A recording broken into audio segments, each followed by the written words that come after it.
আসসালামু আলাইকুম রহমতুল্লাহ। প্রিয় দর্শক, ঢাকা বিশ্ববিদ্যালয় আবাসিক হলে ছাত্রদলের মেয়াদ উত্তীর্ণ প্রায় ৩৬ জন নেতাকে আবাসিক হলে জায়গা দিয়েছে ঢাকা বিশ্ববিদ্যালয় প্রশাসন, ভিসি। প্রিয় দর্শক, এটার প্রতিবাদে আরো যারা আপনার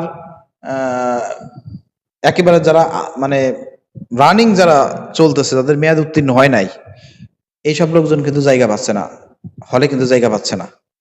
অথচ মেয়াদ উত্তীর্ণ লোকজন, মেয়াদ উত্তীর্ণ হয়ে গেছে, তাদেরকে আজকে ওই যে আপনার তারা জোর করে হয়তো প্রিয় দর্শক এই হলের এই সিটগুলো নিয়েছে, তারা দখল করে আছে।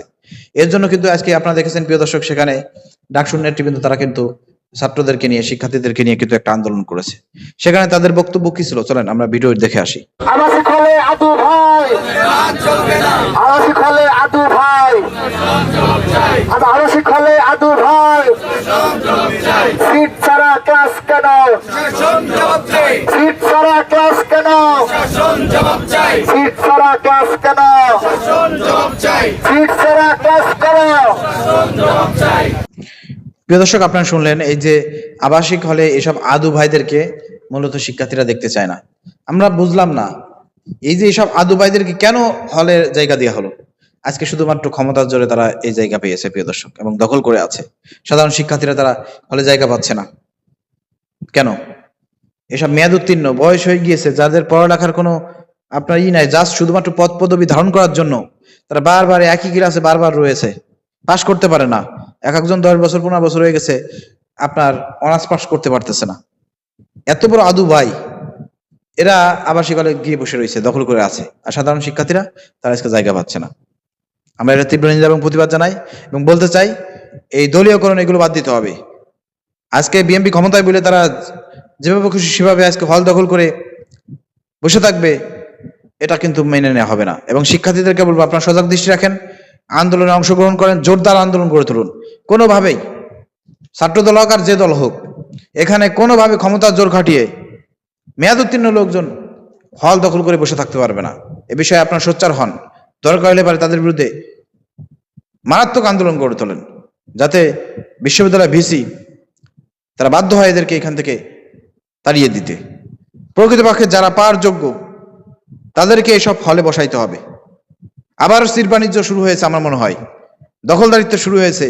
অতএব শিক্ষার্থীদেরকে বলবো, আপনারা সজাগ দৃষ্টি রাখেন, না হলে কিন্তু আস্তে আস্তে এই ছাত্রদল কিন্তু ছাত্রলীগের মতন হয়ে যাবে, পরে কিন্তু আর কিছু করতে পারবেন না। এই জন্য সজাগ দৃষ্টি রাখেন, অ্যাকশন শুরু করেন। কোনোভাবে আপনারা এগুলো মেনে নেবেন না। মেয়াদ উত্তীর্ণ কেন, তাদেরকে লজ্জা করে না? আদু ভাই খাতো এইসব লোকজন এখনো, মানে কি বলবো প্রিয় দর্শক, এদের এইসব পদ পদবি ধারণ করে তাদের হলো একটা ব্যবসা। তাদের নাই কোনো পড়ালেখা, নাই কোনো এডুকেশন, পাস করতে পারে না। এইসব লোকজন, এটা কিন্তু কলঙ্ক, একটা দলের জন্য কিন্তু কলঙ্ক। তবে এইসব লোকদেরকে এমনি দলে না রাখাই ভালো। রানিং ছাত্রদেরকে দিয়ে আপনারা দল করেন, তাহলে মানুষ আর বলতে পারবেন না যে আদু ভাইদেরকে দিয়ে দল করছে ছাত্র দল। আপনারা কেন এই কাজগুলো করেন বুঝলাম না। এখনো ছাত্র দলের যেসব নেতারা, যাদের বয়স 40-45 হয়ে গেছে, তারা এখনো ছাত্রদল করে, মানে অবাক হয়ে যায়। আওয়ামী লীগ ছাত্রলীগের চাইতে ভয়ঙ্কর অবস্থা। ছাত্রলীগে তো আমরা এরকমের আদু ভাই দেখি নাই। তারপরে এত বয়স্ক লোকজন আমরা ছাত্রলীগকে কিন্তু দেখি নাই সাদ্দাম ইনানের সময় কিংবা তার আগে। এখন যেভাবে দেখতে পাচ্ছি আমরা, যে মানে 40-45 বছর হয়ে গেছে, সে বলে আমি ছাত্র দল করি, মানে অবাক হওয়ার বিষয়, বুঝছেন? তো এইসবের বিরুদ্ধে অবশ্যই আমাদেরকে জেগে উঠতে হবে, এবং এই কোনোভাবে এই দখলদারিত্ব মেনে নেওয়া হবে না।